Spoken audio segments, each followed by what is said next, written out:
तुमचं मिटलं असेल काय. सगळ्यात महत्वाची गोष्ट म्हणजे तुम्ही जर ह्याच्यामध्ये दोषी नसताल तर पहिल्या दिवशीपासून तुम्ही कशामुळे फरार झाले होते हा माझा विषय.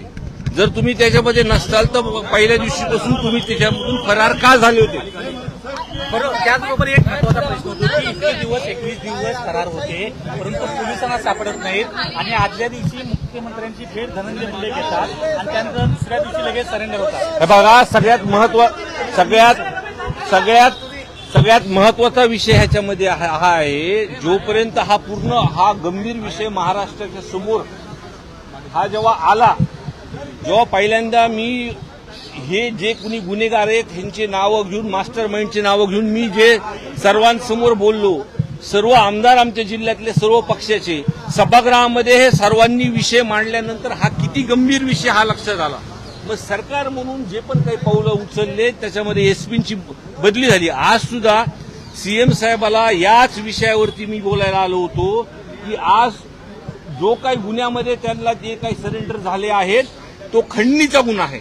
आणि पहिल्या दिवशीपासून जे मी मागणी करतोय एक तर हा खंडणीच्या गुन्ह्यामुळेच आपल्याला 302चा गुन्हा हा गुन्हे झालाय. या दोन्ही गुन्ह्यामध्ये कनेक्शन आहेत. आज सुद्धा मी त्यांना सीएम साहेबाला ही मागणी केली की त्यांना ही केस अंडर ट्रायल तुम्ही चालवा. आणि दुसरा विषय जो 302 मध्ये कट कारस्थान म्हणून जे गुन्हे असतील जे मोबाईलचे सीडीआर असतील हे तपासून आपण त्यांच्यावर कारवाई करा. एवढं बोलल्यानंतर मुख्यमंत्री साहेबांनी मला सांगितलं काळजी करायची नाही, या विषयामध्ये जे कुणी आरोपी असतील जे सीडीआर मध्ये ज्यांचे नावं असतील त्यांच्यावरती कारवाई होणार आहे. धनंजय मुंडे यांच्या संदर्भात तुम्ही वारंवार नाव सांगितली पण लोकांमध्ये गेल्यानंतर मी सभागृहामध्ये जाहीर केलं होतं की अधिवेशन संपूस तर जर अटक झाली नाही तर आम्ही मोर्चा काढू. आम्ही बीड जिल्ह्याच्या सर्व लोकप्रतिनिधींनी एकत्रित बैठक घेतली. मोर्चा तुम्ही बघितला असेल. सर्वसामान्य लोक 1 लाखाच्या पुढे लोक तिथे जमले. लोकांची ही सुद्धा मागणी आहे की जे काही तुम्ही प्रश्न विचारला आणि जे ह्याच्यामध्ये डिले होतात तुम्हीच आता मला बोलताना सांगितले की धनंजय मुंडे साहेब मुख्यमंत्रीला भेटले, त्या सगळ्या गोष्टी होतात. त्याच्यामुळे आमची एक प्रामाणिकपणे मागणी आहे आणि त्या कुटुंबाची मागणी आहे की 3-4 महिने जर हा गुन्हा फास्ट ट्रॅकवरती घेतला आणि जे कोणी गुन्हेगार आहेत ते समोर आणले तोपर्यंत धनंजय मुंडे साहेबांना राजीनामा द्यायला लावा आणि 3-4 महिन्यानंतर हे झाल्यानंतर परत शपथ घ्या. ही आमची मागणी सुरुवातीपासून आहे. पण वाल्मिक कराड असं म्हणतात की ज्या हत्येचा जो प्रकार घडलाय त्याशी माझा काही संबंध नाही, कुठेतरी राजकारण केलं जाते आणि माझं नाव त्यामध्ये टाकलं जातं. हे बघा हा महाराष्ट्राचा मी तर सभागृहामध्ये मी दुसऱ्यांदा आमदार झालो. पहिल्यांदा हा विषय बघितला काय एका विषयामध्ये सर्व पक्षाचे लोक होते. म्हणजे भाजपचे सुद्धा आमदार अभिमन्यू पवार, सुरेश अण्णा धस, प्रकाशदादा सोळुंके, विजय पंडित हे सर्व, नमिताताई मुंदडा हे सर्व अशा खूप आमदार हे सर्व पक्षाचे. आणि पहिल्यांदा सभागृहामध्ये एक माणुसकीच्या नात्याने संतोष अण्णा देशमुख यांना न्याय भेटण्यासाठी सर्व एकत्र आले. हा विषय कधी बघ ह्याच्यामध्ये काही राजकारण नाही. त्याच्यामुळं आमचा एकच सर्वांचा जो हेतू आहे की जिल्ह्यामध्ये जो वाल्मिक कराडांनी 2 जातीमध्ये जे तेढ निर्माण केलंय, लोक आज आमच्याकडे अधिकारी जरी एका जिल्ह्यामध्ये आला तर त्याचं नावापेक्षा त्याचं आडनाव काय हे बघतात. आणि माझ्यासारखा आमदार जिथं जातीचं तुम्ही हे सर्व गोष्टी म्हणता ते पुरोगामी विचाराचा जिल्हा आहे माझा. मला दुसऱ्यांदा लोकांनी निवडून दिला आहे. खूप काही लोक हे जे काही गोष्टी करतात ते आता अटक झाल्यानंतर सगळ्या गोष्टी आपल्या तपासामध्ये प्रामाणिकपणे तपास केला तर सगळ्या गोष्टी आपल्या समोर होतील.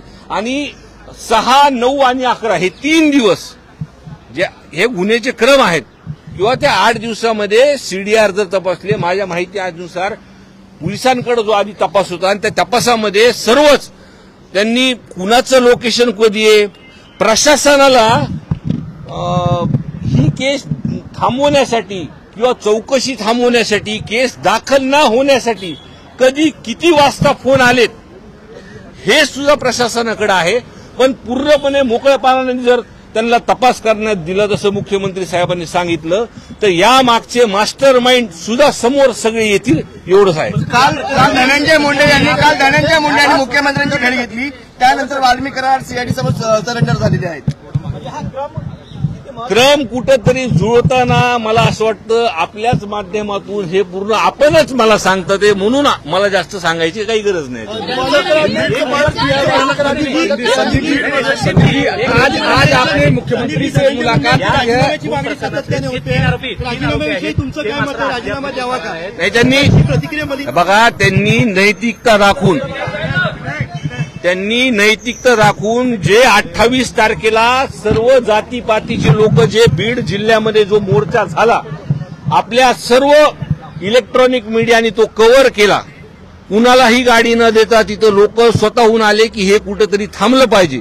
तर माझी अशी म्हणजे आमच्या सर्वांची इच्छा आहे की धनंजय मुंडे साहेबांनी नैतिकता त्यांची दाखवावी. जिल्ह्यामधली जी परिस्थिती आहे, लोकांची इच्छा आहे, त्यांनी हा तपास फास्ट ट्रॅकवर घेऊन त्यांनी राजीनामा द्यावा. पालकमंत्रीपद प्रमुख आरोपी जे आहेत ते मात्र अद्याप फरार आहेत. कारण वाल्मिक कराडच्या नावाखाली मात्र या तिघांकडे दुर्लक्ष होतंय का? कारण त्यांनीच प्रामुख्यानं खून केलेला आहे. हे बघा, हा जो ज्या पद्धतीने आता तपास चालू आहे, आज अटक झालेली आहे आणि काही गुन्हेगार सुद्धा फरार. मला तर असं अनावर आलं तर खरं आहे खोटं मला माहित नाही, पण जे काही प्रकार हा घडला, 2 मोबाईल त्यांचे सापडलेले आहेत. या 2 मोबाईलमध्ये सगळे सीडीआर हे आहे आणि ते सर्व घटनाक्रमचे व्हिडिओ सुद्धा आहेत. म्हणजे मला जी माहिती आली माझ्या काही लोकांकडून की त्याच्यामध्ये त्याला मारहाण करताना जास्त लोक आहेत.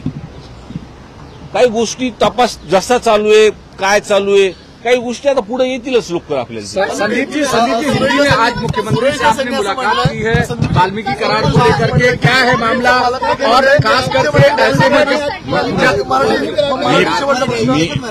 मराठी शेवटचा प्रश्न, बीड जिल्ह्याचं पालकमंत्रीपद हे मुख्यमंत्री देवेंद्र फडणवीस यांनी स्वीकारावं आणि बीडमधली जी गुन्हेगारी आहे, राज चोरी आहे, ती संपवावी लागेल.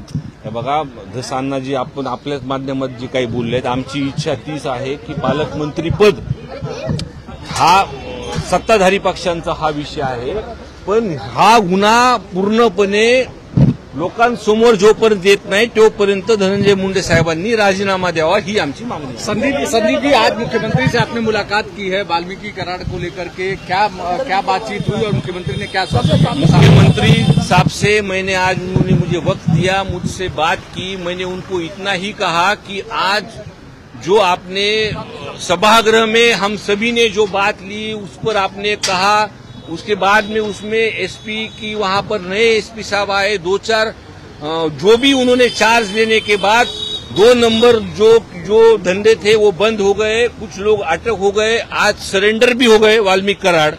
तो अभी तपास में गति है, पर मैंने उनको ये भी कहा कि ये जो वाल्मीकि कराड़ है, ये जो केस है, ये अंडर ट्रायल चलनी चाहिए और ये खंडनी के गुने में ही आज सरेंडर हुआ है. जो खंडनी का गुना है उसका कनेक्शन है वो 302 के साथ मिलता है. ये तो साफ साफ दिखाई दे रहा है ना.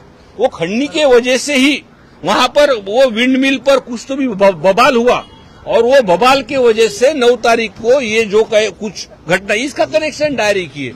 तो आज भी हमने उनसे बात करते टाइम बोला कि 302 में उनको कट करस्तान जो भी सीडीआर जो भी निकलेंगे और जो सीडीआर में और भी कोई लोग जिन्होंने जो पुलिस प्रशासन को रोकने के लिए कोशिश की, इतने दिन से उनको भगाकर रखा, इतने दिन से उनको अटक नहीं होने दी, उनके भी लोग वहां पे लोग सामने आएंगे. अगर ये सीडीआर अगर देखेंगे 6, 9 और 11 और वो 8 दिन का विषय, ये खुली किताब हो जाएगी.